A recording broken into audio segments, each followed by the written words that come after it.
We are here for a moment, but the footprint that we leave, it reverberates into the future.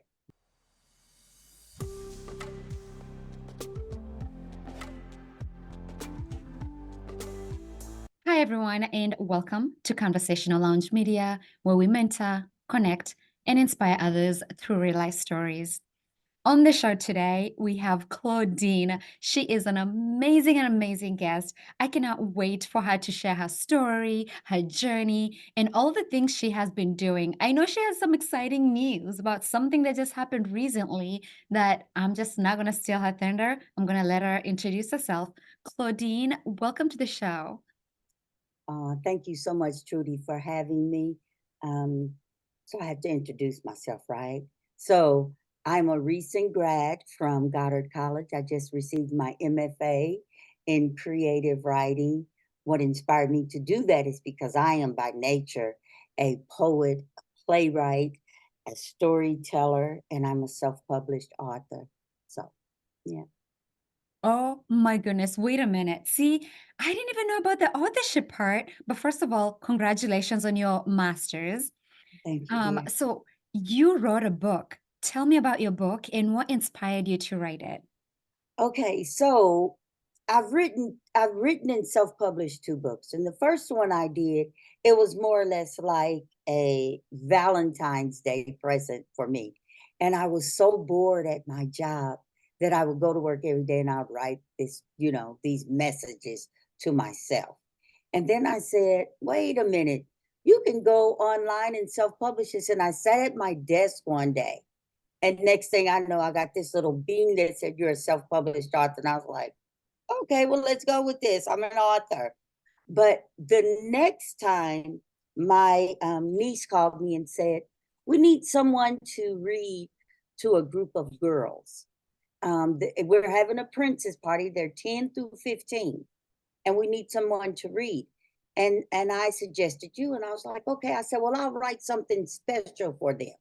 And went home and wrote this little 15-page story, cut the pages in half, so that made it 30 pages, right? And Mm-hmm. went and read, and the title of it was Jamaica's Kaleidoscope. And it was like a little 15-year-old girl trying to get her first kiss. Um, Went to the princess party, read, and so then I said, does anyone have any questions? And they were like, yeah. So what happened? And I'm like, to who? And they were like, well, what happened? Did, Mm-hmm. did did she get her kiss? And I was like, well, I don't know. That's all I wrote, you know? And they said, well, you have to finish the story. And in my mind, the story was finished. But I took those little girls' challenges and I wrote my first novel. So those, you know, 30 pages ended up being over 200 some pages, over 50,000 words. So that was yeah, yeah. And so during my master's, one part of my thesis, I took that book and wrote it into a stage play, adapted Wow. it into a stage play. And so that's my big project now, is working on getting this play on its feet. Wow. And that is amazing. Wow, wow, wow. I'm just very fascinated. We're not even 2 minutes into our conversation today, and I'm just amazed at all the things that you're doing, and especially the play. I think you're the first person that I'm interviewing that actually has written a play and in the process of producing that play. Can you please walk me through that process? Well, actually, today we're going to have our first table read. We're going to have all the actors together and read through the play and, get a feel for the characters and how they gel together. So it's very exciting. I say it's a big project, but you can't look at the in between. I just keep my mind focused on May the 4th at Grandview Theater. We're going to be there and we're going to put on a dynamite show. And so I've got to take all these little baby steps to get there, and when Mhm. I become overwhelmed, May the 4th, you're going to be on that stage and you're going to be doing a dynamite show. And that's how I keep myself encouraged. But a lot goes into it. First, convincing people Mhm. that you want to get on stage. And my hook is, have you ever stood up and an entire room clapped for only you? And they say no. I said, that's going to happen at the end of your performance. The entire room is going to clap for only you. I said, it's a feeling you'll never forget. You might not continue to pursue acting, but you'll learn to pursue your passions, because the sound of the applause is going to be such a motivator for you. So you get the actors, and then you have to pull in people that are experts in their field. Like, I can't build a stage, so I've got to go and find someone that's going to build my stage for me. And it's funny how everybody comes along with the same vision, and then next thing you know, there's a production. So Wow. This is very fascinating to me. We're in Iowa, right? We're yeah, talking, when I hear stage performances and all this playwriting and whatnot, in my mind, I always go to a big city. But then we're in Des Moines, Iowa, and you're putting on this production that's going to be coming out. Is it May? Did you say May 15th, 14th? May the 4th, May the May the 4th. 4th. That is, how can someone get into that? Because I feel like I need to be there to watch the play. Yeah, we're going to start advertising come April the 1st, and we're going to start selling tickets. And my goal is to sell out that theater, because I think it would do a disservice to the actors and all the work that they put in it if we don't have what we say in theater world, butts in the seats. Mhm. No, we have to sell it out. And so, yeah, come April the 1st, I'll get my marketing team in there and we'll start selling our tickets. But another fascinating thing about me is that Pyramid Theater is the only Black run theater company in Iowa.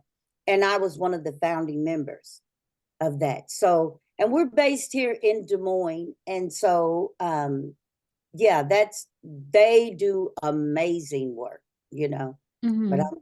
I'm just one of the little wheels trying to step out on my own and do this. Wow. Performing arts, pyramid theater. I'll have to look that up. This is Yes. just very fascinating to me. And then, so walking a little bit outside of what you're working on right now, I would like to hear a little bit of your backstory, your why. Like, what inspired you to get into the journey and the path that you're in right now? Yeah. Well, I'm one of 15 children, and I'm right in the middle. And I grew up in that era where the backyard was everything, you know. That's where you played, that's where you made friends, the cookouts, you just did everything in your backyard. I was a fourth grader, my older sister was a sixth grader, and our picnic table was our first stage. And she would write the plays. I would run up and down the neighborhoods and ask people, "Do you want to be in our play?" You know, and I was responsible for feeding the crew. And that's how it started, because being one of 15, who can afford to buy iPhones and whatever the latest gadget was back then? And so that, like, it infused imagination in me as a kid. Mhm. um I tell everybody my whole world is animated. Everything talks to me. When I pull up to a stoplight, my car talks to the car next to me. My whole world is animated.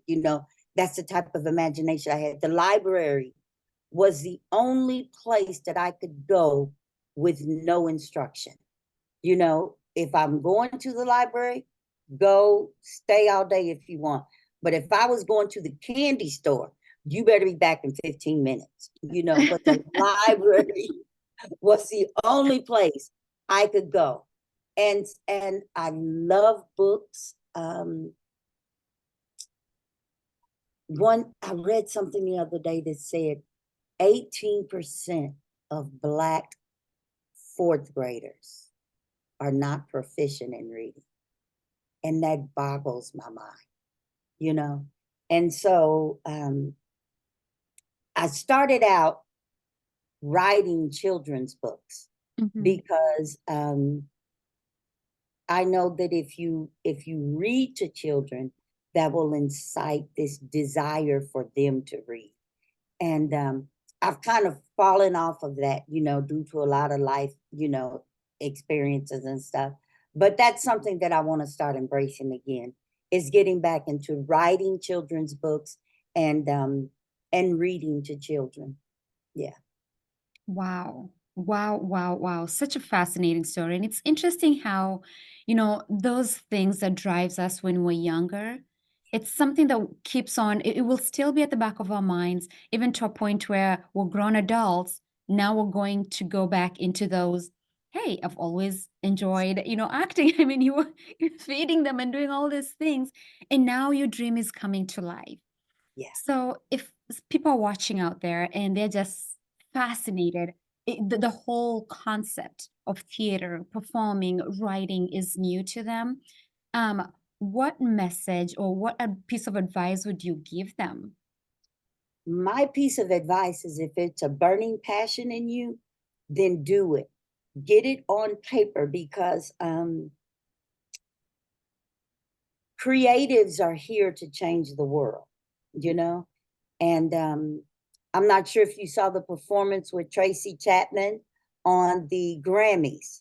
She wrote a song years and years and years ago. And she performed that song on the Grammy in 2024. Now, think if she had procrastinated and drug her feet and said, I'm not good enough to do this, she would have denied all of those people sitting in the audience the gift of that song. And so we are here for a moment, but the footprint that we leave, it reverberates into the future, you know? Who knows what little Black girl is going to pick up Jamaica's Kaleidoscope years from now, and it's going to help her to realize there are certain type of boys out there that you need to stay away from, and certain type of boys that are okay to take home to mom, you know? And so it's do the work. That's what I would tell you. Do the work. Figure out a way to make your path, because if I was to sit down and give you a roadmap as to how I got to this seat at this time today, I couldn't do it, because there's so many twists and turns and heartaches and heartbreaks that led me to right here. So you just have to keep digging your wells and keep moving forward, and fulfill that passion. Write it down.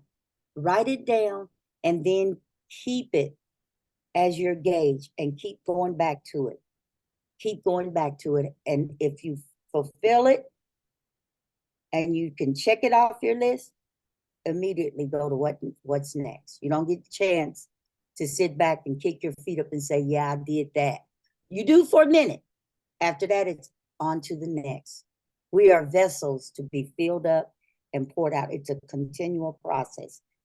Fill us up and pour us out. Fill us up, pour us out. So that's Wow. I love this. I love this very much. You can tell. As you're talking, I'm just shaking my head because it is true. There's really never the right moment to get started. Otherwise, we'll just be waiting forever. So as long as you feel like doing something, you have that drive, you just go for it and just do the work. I love that. Wow, it. Claudine. Now, speaking with, the things that you've already done, the things that you've already produced, your books, your plays, um, if someone is interested in reading those, for example, where would they get a copy of your book? Or, second part to the question is, if someone wants, they're passionate about acting. They want to act. They want to help with the stage performances and whatnot. How would they go about doing that? Okay. So you have my email information. If there's some way that you could post that, then Okay. I would be glad to entertain or answer any questions. And my book, Jamaica's Kaleidoscope, is available on Amazon. Nice. Yeah, Jamaica's Kaleidoscope? Kaleidoscope. Yeah. Kaleidoscope. Okay. Yes. I The will. little girl's name is Jamaica. And her kaleidoscope is all of, have you ever looked into a kaleidoscope? And it's a lot of broken pieces. And no matter how you twist and turn it, you hold it up to the light, it'll twist and turn. It's still beautiful, but it never is the same. And so that's my message. Life, even with the brokenness, hold it up to the light, and life is always beautiful, ever changing, but beautiful nonetheless. Wow. As a matter of fact, after this interview, I am going to get myself a copy of your book from Um, Amazon because, hey, who doesn't like door delivery? So I will get a copy of that. I cannot wait to awesome. read it. Thank you. Yeah. And then so as a parting shot, I absolutely enjoyed our conversation today. It's amazing. I feel like our paths crossed for a reason. We met at the Inspiring Africans Women event. And then again Yes. on the same night, we meet at another celebration where you are the MC Yeah, for. So I feel yes, like our paths have always been destined to cross. And I am absolutely. so glad that we got a moment to connect. And you were one of those people that I met you once, but then your spark has continued to be with me ever since I met you. Likewise, absolutely. Absolutely. Thank you so much. Absolutely. And then as a parting shot, I don't want to close the windows or the doors. Is there anything that I didn't get a chance to ask you on our conversation today, but you feel like it's important for your audience to hear about? Well, talking about life being made of broken pieces and being beautiful, one of the requirements of me getting my degree was I had to do a teaching practice. And I didn't say that prior to me starting my degree journey, I had lost my oldest son to COVID. Oh, I'm so sorry. And yeah, and many times we would talk, and I would tell him, Carlos, I want to go back to school and get my MFA in creative writing. And he said, Ma, you should do that. And so 4 months after I buried my son, I started my MFA journey. And one of the requirements was for me to do a teaching practicum. And I came up with this 15-hour class I titled it Weep, Wail, Write. And it's how to use creative writing to deal with grief. And that's really my passion and my baby now, is that the whole world is hurting. We just had an incident at Perry, Iowa. The whole world is hurting. And we just stuff our hurt and we stuff our grief, we stuff our pain in our little suitcase, and we just drag it along with us. But I always say my class is a pause button for you to just stop and just focus on that and how you're processing it. And then you can move forward. So that's one of the passions that I have, is just trying to reach out to people in different ways and have them attend my class. Wow. That is powerful, impactful, and I'm so glad that you were able to share that. And I am so sorry about your loss. Thank you. And yeah, thank you so much for being on my show today. Thank you for sharing your story with us. Thank you so much for having me, Trudy. It was a delight. Absolutely. And everybody who's watching back home, I hope Claudine's message spoke to you or someone that you know. And if it did, please share this message with them, because if we can inspire someone, if one person's story can inspire one person, then we're inspiring people one story at a time. So Absolutely. please, yes, please share. And until next time, have a wonderful day. Awesome. Thank you, dear.